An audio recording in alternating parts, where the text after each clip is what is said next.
রহমতের নবী এশার নামাজ পড়ে আম্মাজান আয়েশার হুজরায় ঘুমায় গেলেন। তন্দ্রাচ্ছন্ন নবী বলেন, আমি ঘুমাইলে চোখ বন্ধ থাকে, আমার অন্তর ঘুমায় না। হঠাৎ করে রাতের গভীরে আমার কানের মধ্যে শুনি কে যেন কান্না করতেছে। নবী বলেন, আমার ঘুম ভেঙ্গে গেল, এই গভীর রাতে কে কান্না করে?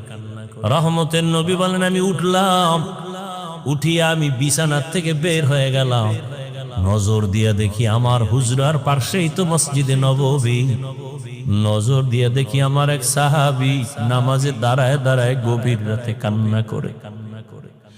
আমি রহমতের নবী হঠাৎ চমকে উঠলাম, কোন সাহাবী এই গভীর রজনীতে কাঁদে? ভালো করে নজর করে দেখি আল্লাহর পেয়ারা সাহাবী আমার আবু বকর।